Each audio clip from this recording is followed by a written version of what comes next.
with some more public speaking related content. So today we're going to be talking about job interviews, and there's going to be a part 1 and 2 for this one. So obviously today part 1. So this is about face-to-face job interviews, and next week you'll see part 2, which is about phone and video interviews. So Tay's going to start us off with a bit of an intro to what we're going to talk about. Alright, so when you're going for a job interview, you want to prepare. So that's like research the company or research whatever you want to research about what you want to go for. So my biggest tip is don't wing your interview. Yeah, do not wing it. Because that could either end really bad or you can have pot luck. And yeah, but very unlikely. But unlikely. So if you don't know much about the company but you've heard of it and you think, oh yeah, this is cool as I want to give it a crack, do a bit of research before you apply for the job. So you've got if they come up with a question that is why did you apply? And then you can rattle off some of the stuff you've researched because you've actually been prepared and got some of that knowledge behind you. Job descriptions are also very good to use. Yeah. So a job description is what they're looking for, and they'll give you hints on what they're looking for. So it's good to give them a decent read. Make sure you read it over and over so it sticks in your head. So another question that's commonly asked is they'll just get you to tell them about yourself. So that can be, generally you don't want it to be too long because then obviously they'll lose interest or they'll get bored or whatever it could be. So you just want to keep it really sharp and short, which is generally the things you do. It probably go for about a minute. So you talk about your schooling history. So if you're going for your first part-time job, you say where you go to high school. If you're going for more a business type job, you'd say what you studied, whether that be a certificate, bachelor. And then you talk about different hobbies of yours, different interests, trying your best to kind of align those to what the job is if you can. Because again, it's just showing them how eager you are and your interest in the job you're applying for. Also, I tend to always mention that I've lived in the valley my whole life, especially if it's a job like the Latrobe Valley, because that way it shows you that obviously you know the community well. Depending on the job, you have networks available. So with us, a lot of what we do is built on networks yeah. and who you know. So that can always be a very positive thing. Yeah.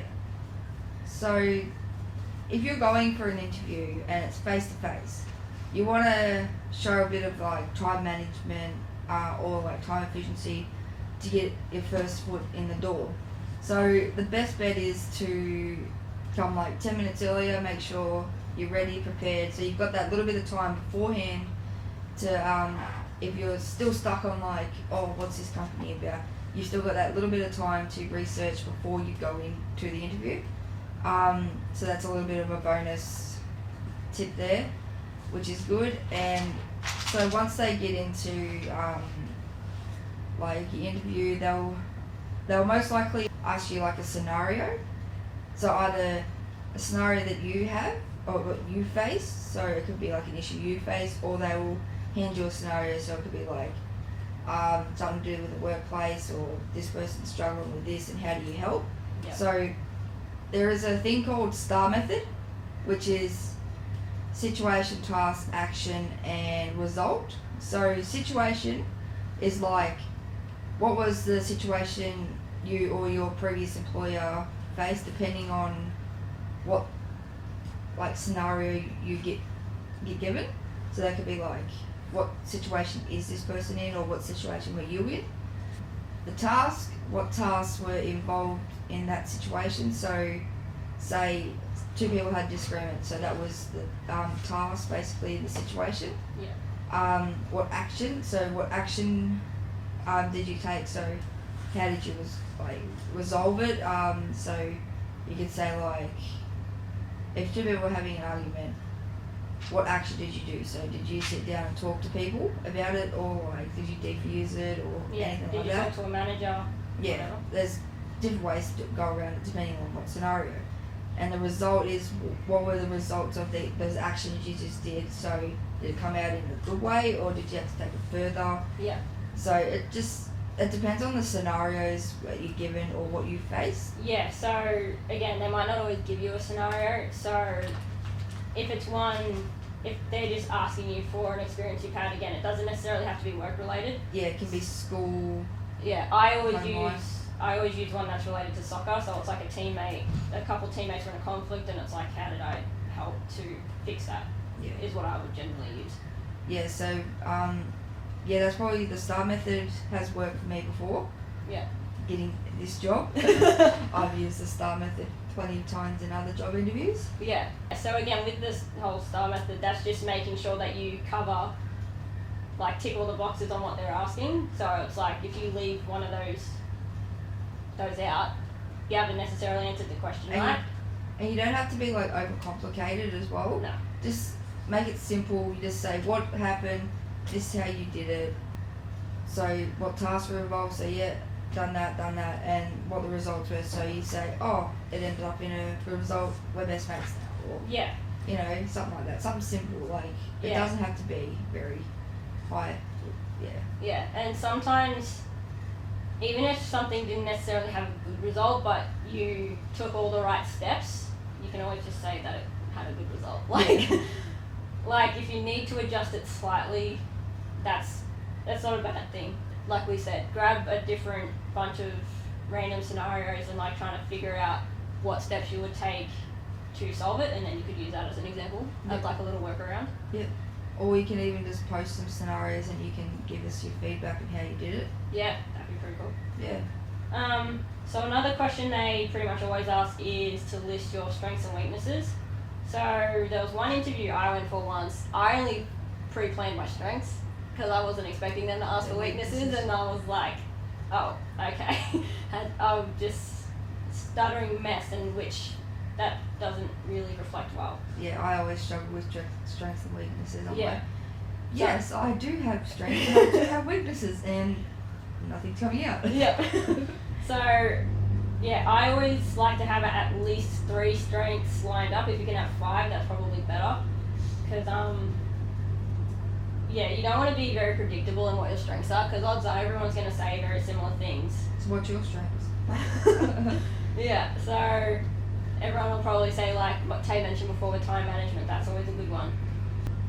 Adaptability? Yeah, so like adaptability and flexibility are always 2 very good ones, because again, if something happens that you're not prepared for, you can act on it though. So it's just, yeah, so being able to be flexible. I always use self-aware. Yes.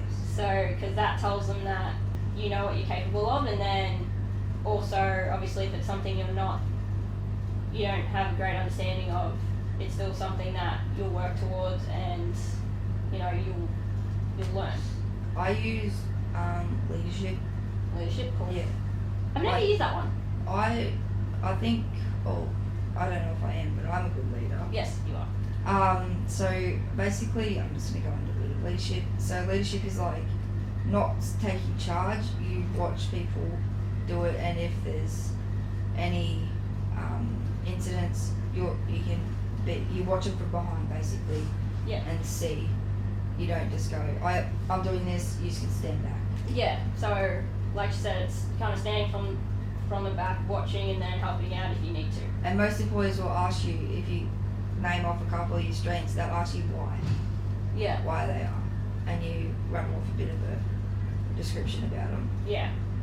So again, with weaknesses, like we've said, they're a bit harder to kind of identify, because obviously it's like they can kind of, I don't know how you'd really say it, like be all or end all, is that the saying? Yeah. So like depending on what you say, it could really wreck your chances.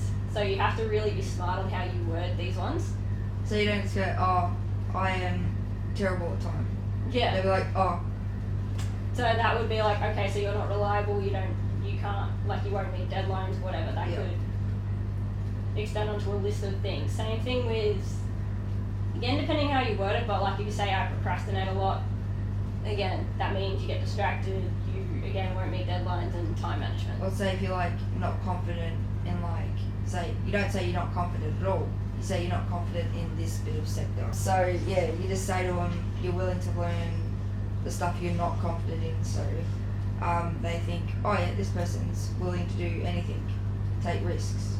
Yeah, another one I use is, like, because obviously if you're in a new job, you're gonna, like, you want to impress, so, like, you might worry about making too many mistakes or asking too many questions, which asking questions is never a bad thing. No But such thing as a stupid question. no. And so a weakness could possibly be, like, you might have too high standards of yourself, so you might put a bit of pressure on yourself sometimes. Yeah. So they're the kind of things more so that they're looking for. But yeah, weaknesses are always kind of hard on how to, like, figure out how to go about it. Yeah. So at the end of an interview, they'll most likely ask you if you have any questions, which always have questions prepared. Again, it doesn't necessarily look bad, but it's always better to have questions than not having questions. Yeah. So good ones to always ask is of, like, what was it, like how to work with different people. Is like the staff that you've got on now very accepting for new colleagues to join? Yeah. Another good one is, like, kind of what does a normal day in this role kind of look like. That's always a good one to have. There's one question you never ask. Yeah. How much do you pay? Yeah. Never. Never bring up money in that context. Sometimes they'll bring it up, and that's when you kind of open for discussion on that, but unless they bring it up, don't. Yeah. That's a big look. Oh, they're only here for their money. Yeah. So yeah, another one is, that's a good one to ask, because then you can kind of bounce off them, is, like, what's their ideal person, That's like, for the right. role look like. Yeah. So that way, if they mention this or this, you can say, like, oh, well, I've done this and that, or Yeah. yeah, so you can kind of bounce off that and kind of prove to them more why you'd be good for the job. Yeah, so that's kind of all we have for you guys on that. Yeah. Again, we're going to kind of go through some similar common questions in regards to phone and video interviews in part 2. So hope you watch that. Like, comment, and subscribe. If you have any more tips that you want us to share, comment them. Yep, or just good questions you ask at the end of the interview, or just, again, yeah, tips and tricks that you guys use. Yeah. Feel free to share them. Yeah. Thanks, guys. So yeah.